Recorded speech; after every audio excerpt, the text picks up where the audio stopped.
अच्छे लोगों के साथ बुरा क्यों होता है, आइए इस कहानी से जानते हैं। एक बार मृत्यु के देवता यमराज ने अपने एक दूत को धरती पर भेजा। एक स्त्री मर गई थी, उसकी आत्मा को लाना था। देवदूत गया, लेकिन वो वहाँ की स्थिति को देखकर दुविधा में पड़ गया। उसने देखा कि 3 छोटी छोटी बच्चियाँ उस स्त्री की लाश के पास पड़ी हुई हैं। एक अभी भी उस मृत स्त्री के स्तन से लगी हुई है, दूसरी बिलक बिलक कर रो रही है और तीसरी रोते रोते सो गई है। उसके आंसू उसकी आंखों के पास ही सूख गए हैं। 3 छोटी बच्चियां, माँ मर चुकी है, परिवार में और कोई है नहीं, पिता पहले ही मर चुका है। इनका क्या होगा, कौन संभालेगा?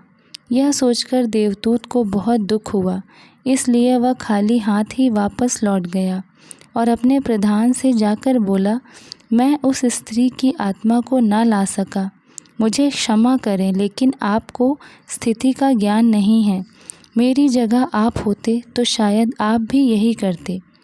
उस स्त्री की 3 छोटी छोटी बच्चियां हैं, एक अभी भी उसके स्तन से लगी हुई है, दूसरी रोते रोते सो गई है और तीसरी चीख चीख कर रो रही है। परिवार में उन्हें संभालने वाला और कोई नहीं है। ऐसी स्थिति को देखकर मेरा दिल उस स्त्री को न ला सका। ऐसा क्या नहीं हो सकता, उस स्त्री को कुछ समय और दे दिया जाए ताकि बच्चियां थोड़ी और बड़ी हो जाएं।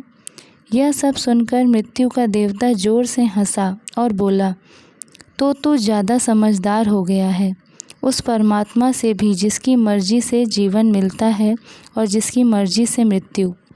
तूने पाप तो बहुत बड़ा किया है और इसकी तुझे सज़ा मिलेगी, और सज़ा यह है कि तुझे पृथ्वी पर फेंक दिया जाएगा और तू तब तक वापस नहीं आ सकता जब तक तू अपनी इस मूर्खता पर 3 बार हंस नहीं लेगा।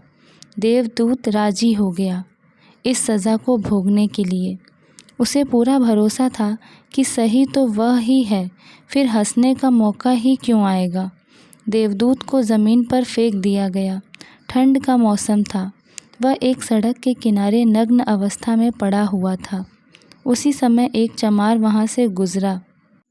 वह कुछ पैसों की व्यवस्था करके ठंड के मौसम में अपने बच्चों के लिए गर्म कपड़े और कंबल लेने बाजार जा रहा था। रास्ते में उसने एक नग्न व्यक्ति को ठंड से ठिठुरते देखा तो उसे उस व्यक्ति पर दया आ गई। उसने अपने बच्चों के लिए गर्म कपड़े और कंबल लेने की बजाय उसने देवदूत के लिए कपड़े और कंबल खरीद लिए। देवदूत ने व्यक्ति से कहा, मेरा कोई परिवार नहीं है और ना ही रहने की व्यवस्था है, इस भयानक ठंड में मैं क्या करूँगा। चमार ने कहा, तू चिंता मत कर, तू मेरे साथ मेरे घर चल, लेकिन ध्यान रखना, मैं अपने बच्चों और पत्नी के लिए कपड़ों के जो पैसे लाया था उससे मैंने तेरे लिए कंबल और कपड़े खरीदे हैं और अब तुझे घर भी ले जा रहा हूँ, इसलिए मेरी पत्नी ज़रूर गुस्सा होगी और शायद भला बुरा भी कहेगी, लेकिन तू परेशान मत होना, कुछ दिनों में सब कुछ ठीक हो जाएगा। उस दिन दूत को लेकर चमार घर पहुँचा। अब ना तो चमार को पता था कि जिसे वह ले जा रहा है वह देवदूत है, और ना ही पत्नी को पता था कि जो आया है वह देवदूत है, जिसके आते ही घर में खुशियों की बाढ़ आ जाएगी। जैसे ही चमार देवदूत को लेकर घर पहुंचा और पत्नी को सारी घटना बताई, पत्नी तो गुस्से से आग बबूला हो गई। वह चमार पर बरस पड़ी, बहुत भला बुरा कहा उसने, बहुत चीखी चिल्लाई, और उस दिन देवदूत पहली बार हंसा। चमार ने पूछा, क्या बात है, हंसते क्यों हो? देवदूत ने कहा, जब मैं 3 बार हंस लूँगा तो हंसने का कारण भी बता दूँगा। देवदूत पहली बार हंसा क्योंकि उसे लगा कि चमार की पत्नी नहीं देख पा रही कि घर में देवदूत आया है, जिसके आते ही घर में हज़ारों खुशियाँ के द्वार खुल जाएंगे। लेकिन उसकी भी गलती ना थी, व्यक्ति देख ही कितनी दूर तक सकता है। वह तो बस इतना ही देख पा रही थी कि बच्चों के कपड़े और कंबल चले गए। जो खो गया उसे तो वह देख पा रही थी, लेकिन जो मिला है उसे वह ना देख सकी। तो देवदूत हंसा उसे लगा कि चमार की पत्नी नहीं देख पा रही कि क्या घट रहा है। अब क्योंकि देवदूत था इसलिए सिर्फ 90 ही दिनों में उसने चमार का सारा काम सीख लिया। वह जूते बनाने लगा और सिर्फ कुछ ही महीनों में इतने बिके कि चमार अमीर हो गया। साल भर में तो सारे देश में यह बात चल गई थी कि उस जैसे जूते कहीं और बन ही नहीं सकते। राजाओं और सम्राटों के जूते अब उसके यहाँ बनने लगे थे। चमार के घर धन की वर्षा हो गई थी। सब बहुत खुश थे और सब कुछ बहुत अच्छा चल रहा था। एक दिन सम्राट का एक आदमी आया और बोला, यह चमड़ा बड़ा कीमती है, आसानी से मिलता नहीं, कोई गलती नहीं होनी चाहिए। सम्राट के लिए जूते बनाने हैं और ठीक इसी तरह के बनाने हैं, ध्यान रखना। जूते बनाने हैं, चप्पल नहीं। उस राज्य में ऐसी प्रथा थी कि जब कोई व्यक्ति मर जाता था तो उसे चमड़े की चप्पल पहनाकर चिता पर लिटाया जाता था। चमार ने दूत से कहा कि चप्पल मत बना देना, जूते ही बनाना, सम्राट का स्पष्ट आदेश है। और ध्यान रखना, चमड़ा सिर्फ इतना ही है, कोई गलती मत करना वरना बड़ी मुसीबत में फंस सकते हैं। सम्राट का काम है। इतना कहने के बाद भी देवदूत ने उस चमड़े के चप्पल ही बनाई। जब चमार ने देखा कि जो देवदूत ने जूते की जगह चप्पल बनाई है तो वह आग बबूला हो गया। वह गुस्से में इतना पागल हो गया कि डंडा लेकर देवदूत को मारने दौड़ा। उसने कहा, तुझे बार बार समझाया था कि जूते ही बनाना, लेकिन तूने चप्पल बना दी। अब सम्राट हमें छोड़ेगा नहीं। तू तो मरेगा ही, लेकिन साथ ही मुझे और मेरे परिवार को भी फांसी लग जाएगी। इतना सुनते ही देवदूत खिलखिलाकर हंस पड़ा।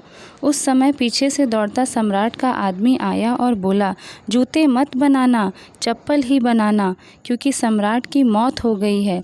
इतना सुनते ही चमार के हाथ से डंडा छूटकर नीचे गिर पड़ा।